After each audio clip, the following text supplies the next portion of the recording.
परिचय। हे रिया, तुम क्या कर रही हो?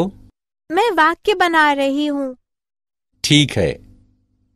क्या तुम्हें पता है कि गणित में वाक्यों को कथन भी कहा जाता है? नहीं, लेकिन हम उन्हें कथन कैसे कह सकते हैं? क्या तुम इसके बारे में और अधिक जानना चाहोगी? हाँ पिताजी। इस पाठ में आप गणित में विवेचन को जानेंगे।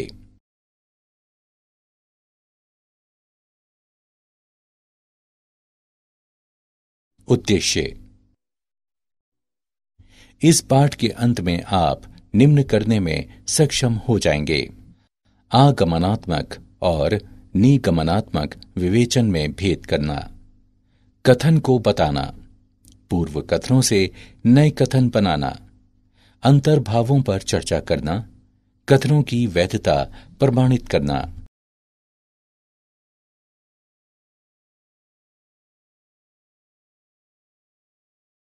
कथन। साक्ष्य से निष्कर्षों पर पहुंचने की प्रक्रिया विवेचन है। गणित में विवेचन के दो प्रकार होते हैं: एक आगमनात्मक और दो निगमनात्मक। विशिष्ट तथ्यों से सामान्य सिद्धांतों तक विवेचन ही आगमनात्मक विवेचन है। उदाहरण: उसके बाल लाल हैं, इसलिए उसकी प्रकृति क्रोधी स्वभाव वाली है।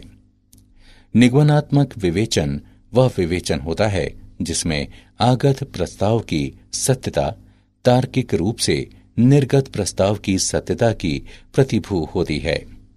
दिया जाता है कि विवेचन में कोई गलती नहीं हुई है। एक तर्कसंगत उदाहरण दें जो विश्वास से उद्धत हो। यदि कमरे में अंधेरा है तो या तो लाइट बंद है या फिर बल्ब का फ्यूज उड़ गया है। कमरे में अंधेरा है, लाइट का स्विच बंद नहीं है। निष्कर्ष: बल्ब का फ्यूज उड़ गया है।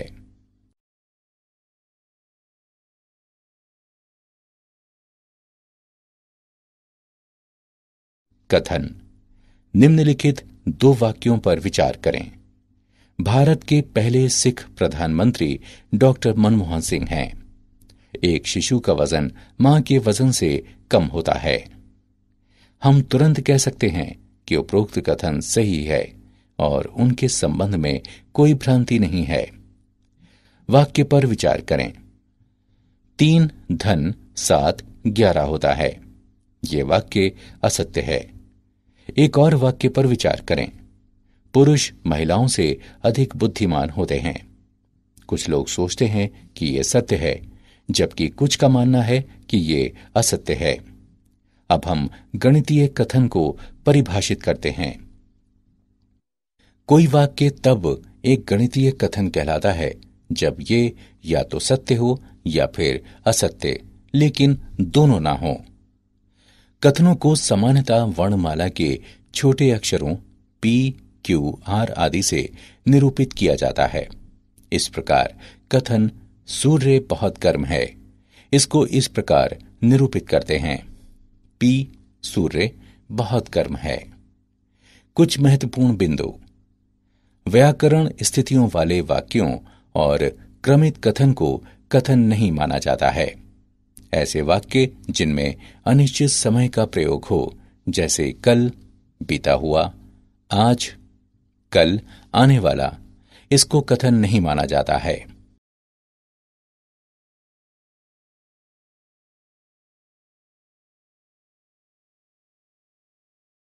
उदाहरण। बताएं कि निम्नलिखित वाक्य कथन हैं या नहीं। अपने उत्तर का कारण भी बताएं। 10 5 से कम है। शुक्र एक ग्रह है। गणित एक कठिन विषय है। हल। 1 वाक्य असत्य है क्योंकि 10 5 से अधिक है, अतः वाक्य एक कथन है। 2 वाक्य शुक्र एक ग्रह है एक सत्य वाक्य है क्योंकि इसकी वैज्ञानिक रूप से पुष्टि हुई है, अतः वाक्य एक कथन है। 3 वाक्य व्यक्तिपरक है क्योंकि अलग अलग व्यक्तियों की राय भिन्न भिन्न होती है, अतः वाक्य सदैव सत्य या सदैव असत्य नहीं है, इसलिए वाक्य एक कथन नहीं है।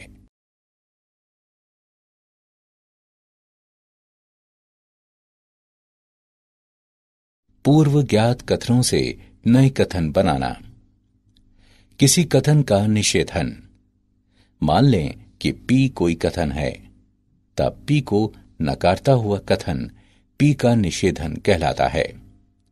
पी के निषेधन की रचना पी से पहले ये असत्य है लिखकर की जाती है। निषेधन की रचना पी नहीं शब्द को शामिल करके की जाती है। कथन पी के निषेधन को पी नहीं से निर्दिष्ट करते हैं। उदाहरण के लिए मान लें कथन पी है, राम बुद्धिमान है, तब पी नहीं कथन होता है, राम बुद्धिमान नहीं है। ये असत्य है कि राम बुद्धिमान है। मिश्र कथन। संयुक्त कथन। एक मिश्र कथन वो कथन होता है जो दो या अधिक कथनों से मिलकर बनता है। इन कथनों में से प्रत्येक एक घटक कथन कहलाता है। एक मिश्र कथन बनाने के लिए हम संयोजक शब्दों जैसे और, या के प्रयोग द्वारा दो कथनों को संयुक्त कर सकते हैं। उदाहरण के लिए एक कथन पी है कि अंक देने या जोड़ने में कुछ गलती है। उपरोक्त कथन हमें बताता है कि परीक्षक द्वारा अंक देने में कुछ गलती है या जोड़ने में कुछ गलती है। शब्द या से जोड़ दिए गए कथन को निम्नलिखित दो कथनों में अलग अलग किया जा सकता है। एक कथन क्यों है कि अंक देने में कुछ गलती है। एक कथन आर है कि जोड़ने में कुछ गलती है। निम्नलिखित दो कथनों पर विचार करें। एक कथन पी है कि 8 एक सम संख्या है। एक कथन क्यू है कि 8 एक प्राकृत संख्या है। एक नया मिश्र कथन प्राप्त करने के लिए इन दो कथनों को संयोजक और से संयुक्त किया जा सकता है। एक कथन आर है कि 8 एक सम संख्या और एक प्राकृत संख्या है।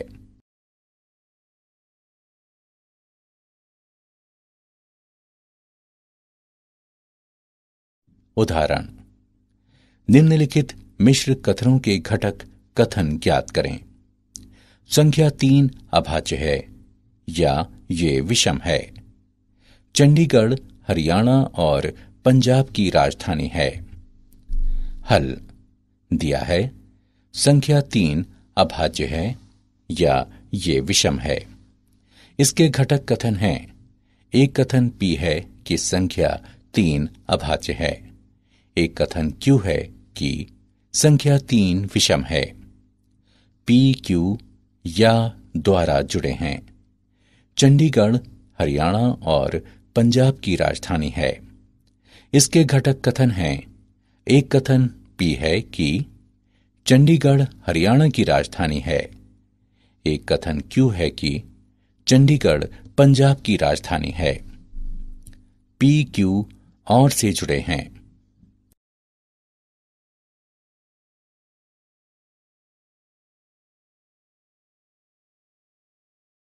विशेष शब्द या वाक्यांश। शब्द और। 1 और वाला मिश्र कथन सत्य है यदि इसके सभी घटक कथन सत्य हैं। 2 और वाला मिश्र कथन असत्य है यदि घटक कथनों में से कोई भी असत्य है। अन्य सत्य हो सकते हैं। मान लें कि P और Q घटक कथन हैं, तब P और Q को इस प्रकार निरूपित करते हैं। P और Q और के लिए सत्यता सारणी को इस प्रकार निरूपित किया जाता है। P सत्य और Q सत्य के लिए P और Q सत्य है। P सत्य और Q असत्य के लिए P और Q असत्य है। P असत्य और Q सत्य के लिए P और Q असत्य है। P असत्य और Q असत्य के लिए P और Q असत्य है। उदाहरण के लिए एक कथन P है कि 30 2, 5 और 6 से विभाज्य है। इसके निम्नलिखित घटक कथन हैं। एक कथन Q है कि 30 2 से विभाज्य है। एक कथन R है कि 30 5 से विभाज्य है। एक कथन S है कि 30 6 से विभाज्य है। Q, R और S सत्य कथन हैं। P भी एक सत्य कथन है। शब्द या, अपवर्जित या। एक मिश्र कथन P या Q में यदि दो विकल्पों में से केवल एक ही होता है, अर्थात घटक कथन P या Q, लेकिन दोनों नहीं, तो संयोजक शब्द या अपवर्जित या कहलाता है।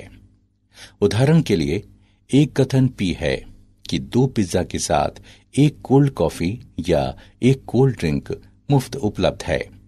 इसका अर्थ है कि जो व्यक्ति 2 पिज्जा के साथ कोल्ड कॉफी नहीं चाहता है, वह इसके स्थान पर एक कोल्ड ड्रिंक ले सकता है। या यदि कोई 2 पिज्जा के साथ एक कोल्ड ड्रिंक नहीं चाहता है, तो वो कोल्ड कॉफी ले सकता है। लेकिन व्यक्ति 2 पिज्जा के साथ दोनों को नहीं ले सकता।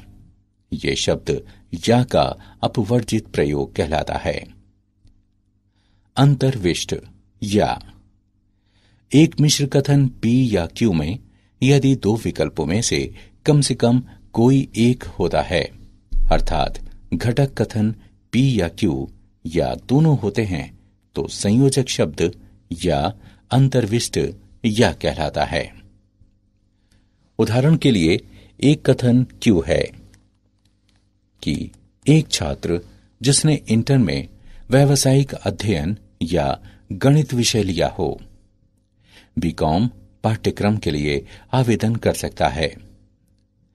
कथन Q इंगित करता है कि जिन छात्रों ने इंटर में व्यावसायिक अध्ययन और गणित दोनों विषय लिए हैं, वे बीकॉम पाठ्यक्रम के लिए आवेदन कर सकते हैं। जिस छात्र ने इन विषयों में से केवल एक ही विषय लिया है, वे भी बीकॉम के लिए आवेदन कर सकते हैं।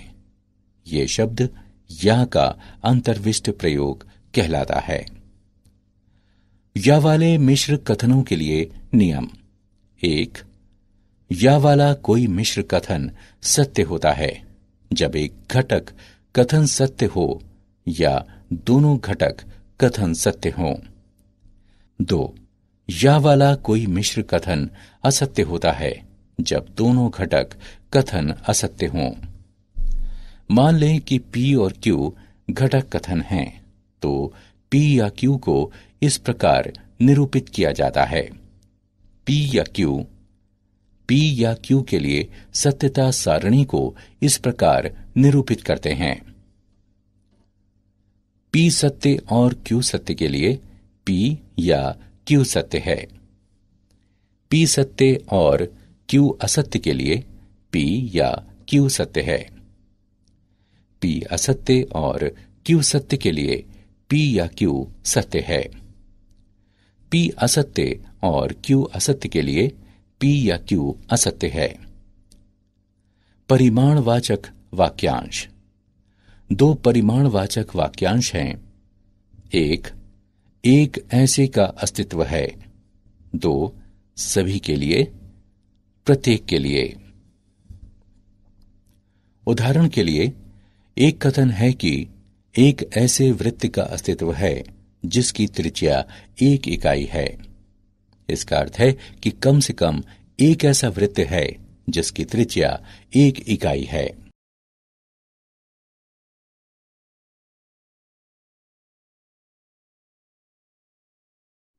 उदाहरण। निम्नलिखित मिश्र कथनों के लिए घटक कथन लिखें। 3 6 को विभाजित करता है और 5 + 8 बराबर है 13 के। 4 28 को विभाजित करता है और 7 + 4 बराबर है 11 के। हल। दिया गया मिश्र कथन है 3 6 को विभाजित करता है और 5 जमा 8 बराबर है 13 के।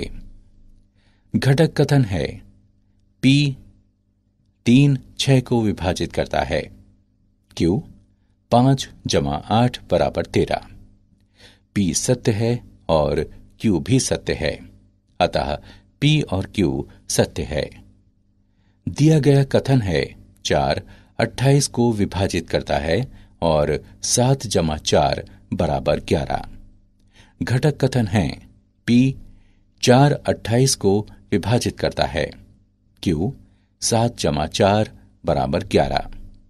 P सत्य है और Q सत्य है, अतः P और Q सत्य हैं।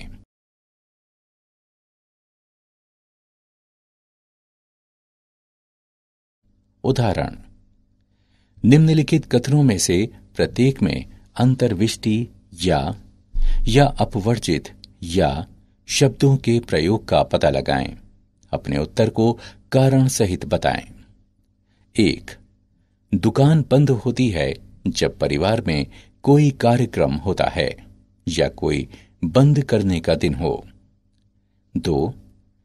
छात्र तीसरी भाषा के रूप में संस्कृत या उर्दू ले सकते हैं। हल। 1. यहां शब्द या का प्रयोग अंतर्विष्ट है, क्योंकि दुकान बंद करने के दिन को बंद रहने के साथ साथ उस दिन में भी बंद होती है जब परिवार में कोई कार्यक्रम होता है। 2. यहां शब्द या का प्रयोग अपवर्जित है, क्योंकि एक छात्र तीसरी भाषा के रूप में संस्कृत या उर्दू में से कोई एक ही ले सकता है, लेकिन दोनों नहीं ले सकता।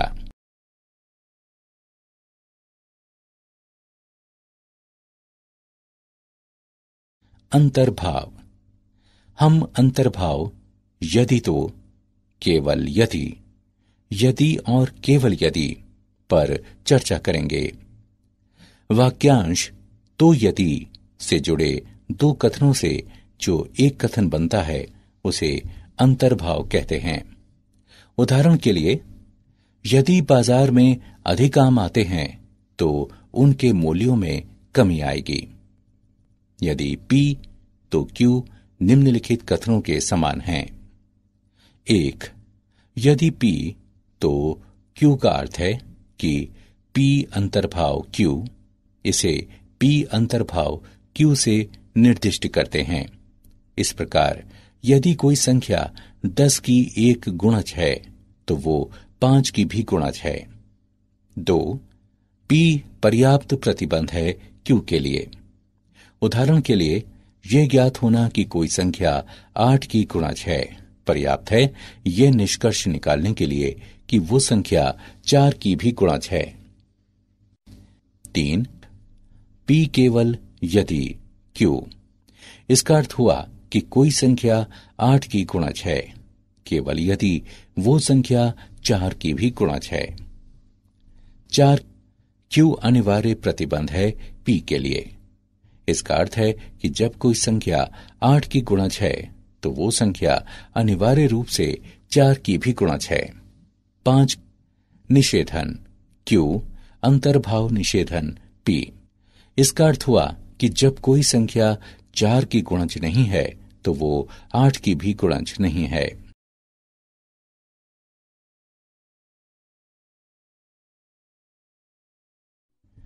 प्रतिधनात्मक और विलोम।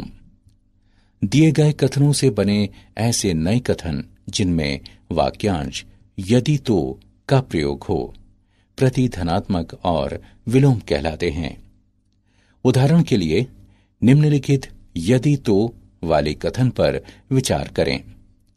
यदि स्टॉक मार्केट में स्टॉकों की तेजी से बिक्री होती है तो सेंसेक्स तेजी से गिरता है। इस कथन का प्रतिधनात्मक कथन है, यदि सेंसेक्स तेजी से नहीं गिरता है तो स्टॉक मार्केट में स्टॉकों की बिक्री तेजी से नहीं होती है। लेकिन दोनों कथन एक ही अर्थ में व्यक्त करते हैं। एक दिए गए कथन यदि P तो Q का विलोम है, यदि Q तो P। एक कथन पर विचार करें, यदि 2 पूर्णांक x और y इस प्रकार हैं कि x y से बड़ा है, तो x घटा y सदैव एक धन पूर्णांक है। इस कथन का विलोम कथन है, यदि दो पूर्णांक x और y इस प्रकार हैं कि x घटा y सदैव एक धन पूर्णांक है, तो x y से बड़ा है। यदि और केवल यदि का प्रयोग। इसे प्रतीक यदि और केवल यदि से प्रदर्शित किया जाता है, जिसका अर्थ है कि दो कथनों P और Q के लिए निम्नलिखित समतुल्य रूप हैं। एक, P यदि और केवल यदि Q। दो, Q यदि और केवल यदि P। तीन, P अनिवार्य और पर्याप्त प्रतिबंध है Q के लिए और इसका विलोम यानी उल्टा। चार, P यदि और केवल यदि Q।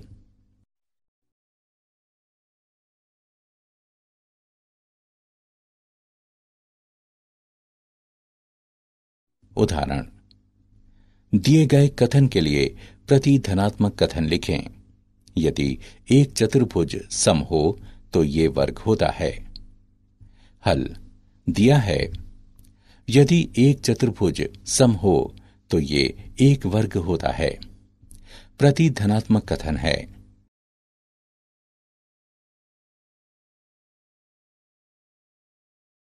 उदाहरण, दिए गए कथन के लिए विलोम कथन लिखें। यदि कोई संख्या 24 से विभाज्य है तो ये 12 विभाज्य होती है। हल दिया है, यदि कोई संख्या 24 से विभाज्य है तो ये 12 से विभाज्य होती है। विलोम कथन, यदि कोई संख्या 12 से विभाज्य है तो ये 24 से विभाज्य होती है।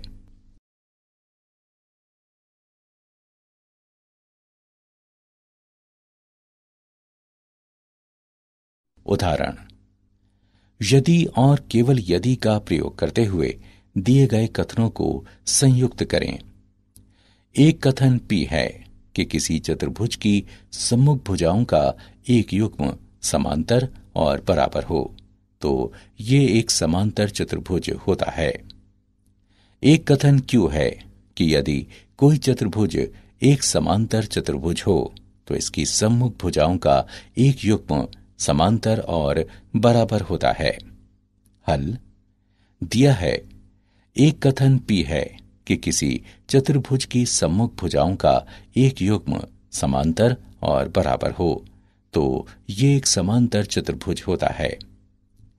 एक कथन Q है कि यदि कोई चतुर्भुज एक समांतर चतुर्भुज हो तो इसकी सम्मुख भुजाओं का एक युग्म समांतर और बराबर होता है। आइए यदि और केवल यदि का प्रयोग करते हुए इन कथनों को संयुक्त करें। हमें प्राप्त होता है, एक चतुर्भुज एक समांतर चतुर्भुज होता है यदि और केवल यदि इसकी सम्मुख भुजाओं का एक युग्म समांतर और बराबर हो।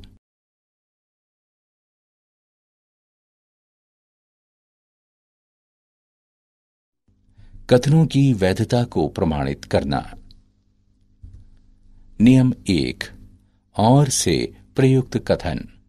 यदि P तथा Q दो कथन हैं तो यह सिद्ध करने के लिए P और Q सत्य है, निम्नलिखित चरणों की जरूरत होती है। स्थिति 1, दर्शाइए कि कथन P सत्य है। और स्थिति 2, दर्शाइए कि कथन Q सत्य है। नियम 2, या से प्रयुक्त कथन। यदि P और Q गणितीय कथन हैं तो ये सिद्ध करने के लिए कि कथन P या Q सत्य है, हम निम्न पर विचार करते हैं। स्थिति 1, ये मानते हुए कि P असत्य है, Q को अनिवार्यता सत्य प्रमाणित करें। स्थिति 2, ये मानते हुए कि Q असत्य है, P को अनिवार्यता सत्य प्रमाणित करें।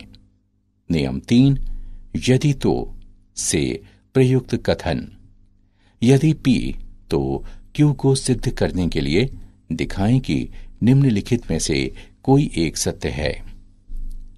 स्थिति 1, ये मानते हुए कि P सत्य है, Q को अनिवार्यता सत्य सिद्ध करें। स्थिति 2, ये मानते हुए कि Q असत्य है, P को अनिवार्यता असत्य सिद्ध करें। नियम 4, यदि और केवल यदि से प्रयुक्त कथन P यदि और केवल यदि Q को सिद्ध करने के लिए हमें निम्न को सिद्ध करने की जरूरत है। स्थिति 1, यदि P सत्य है तो Q सत्य है। स्थिति 2, यदि Q सत्य है तो P सत्य है। विरोधोक्ति द्वारा इसमें हम जांचते हैं कि P सत्य है या नहीं। हम ये मानते हैं कि P सत्य नहीं है, अर्थात P का निषेधन सत्य है। तब हम ऐसे निष्कर्ष पर पहुंचते हैं जो हमारी मान्यता यानी पूर्व धारणा का खंडन करता है। इसलिए हम कह सकते हैं कि P सत्य है।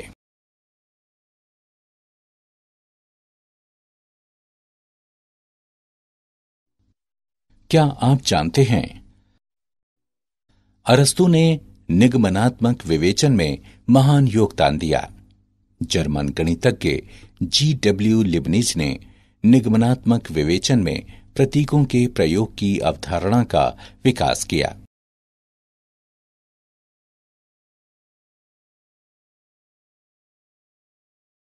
सारांश। आइए हमने जो कुछ सीखा है उसे संक्षेप में दोहराएं। गणित में आगमनात्मक और निगमनात्मक विवेचन के दो प्रकार हैं।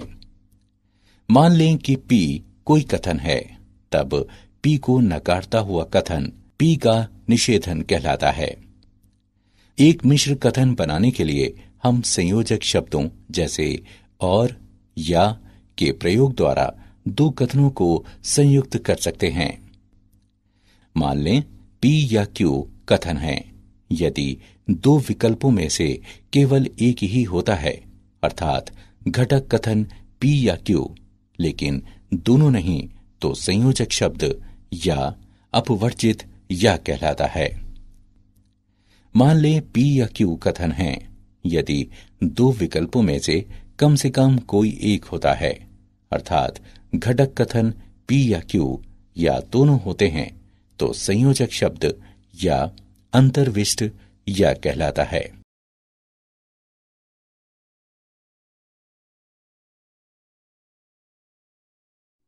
एक ऐसे का अस्तित्व है सभी के लिए, प्रत्येक के लिए दो परिमाणवाचक वाक्यांश हैं। वाक्यांश तो यदि से जुड़े दो कथनों से जो एक कथन बनता है उसे अंतर्भाव कहते हैं। केवल यदि, यदि और केवल यदि अंतर्भावों के अंतर्गत आते हैं। दिए गए कथनों से बने ऐसे नए कथन जिनमें वाक्यांश यदि तो का प्रयोग हो प्रतिधनात्मक और विलोम कहलाते हैं।